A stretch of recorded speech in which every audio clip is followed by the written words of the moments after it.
Hello guys.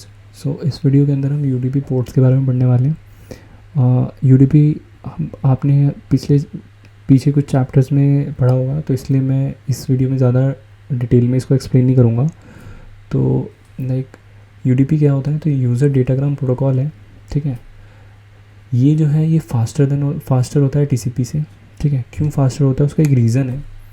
TCP जो है वो एक्नॉलेजमेंट के लिए वेट करता है। मतलब अगर टीसीपी का हम यूज़ कर रहे हैं और एक सेंडर से एक रिसीवर के पास हम डेटा पैकेट्स को भेज रहे हैं, तो ये टीसीपी की रिस्पॉन्सिबिलिटी होती है कि सेंड तो उसने किया ठीक है, बट रिसीवर के पास वो पैकेट बिना किसी एरर के पहुंचा, ये भी टीसीपी की रिस्पॉन्सिबिलिटी होती है।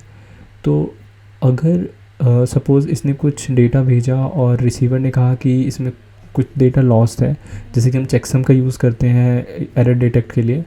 तो अगर रिसीवर ने उस चेकसम का यूज़ किया और उसे उसे ये दिखा कि डेटा लॉस है या फिर कुछ एरर है, तो वो फिर से कहेगा कि मुझे इस डेटा में कुछ गड़बड़ लग रही है। तो टीसीपी क्या करेगा, उस डेटा को रीसेंड करेगा। या फिर कोई ऐसा केस हो जाता है कि जब सेंडर ने सेंड किया तो रिसीवर उस टाइम पे अवेलेबल नहीं था, तो वो उसे रिसीव नहीं कर पाया, तो डेटा लॉस्ट हो गया। तब भी टीसीपी जो है वो रीसेंड करता है। तो ये एक्नॉलेजमेंट के लिए वेट करता है बेसिकली। तो इस वजह से टीसीपी में ज़्यादा टाइम लगता है। लेकिन जो यूडीपी होता है वो एक्नॉलेजमेंट के लिए वेट नहीं करता। एक बार सेंडर ने डेटा सेंड कर दिया, अब वो रिसीवर तक पहुंचा नहीं पहुंचा, या अगर पहुंचा तो एरर के साथ पहुंचा, वो टीसीपी की रिस्पॉन्सिबिलिटी नहीं है। ठीक है, इसलिए ये फास्टर है टीसीपी से। अब ये लेस रिलायबल है, ऑब्वियस सी बात है कि ये एक्नॉलेजमेंट के लिए वेट नहीं करता, तो रिलायबल नहीं है। Okay, error control is optional. अब इसके अंदर हम चेकसम का जो बिट होता है, मतलब चेकसम के लिए हमें एक डेटा पैकेट अपेंड करना पड़ता है अपने पैकेट के लास्ट में। तो ये जो एरर कंट्रोल है वो ऑप्शनल होता है कि हम वो चेकसम भेजना चाहते हैं या नहीं भेजना चाहते।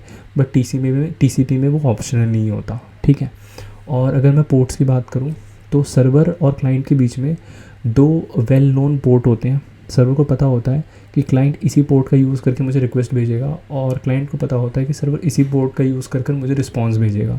ठीक है, तो यही होते हैं यूडीपी पोर्ट्स बेसिकली। जैसे यहाँ 162 और यहाँ 161 है।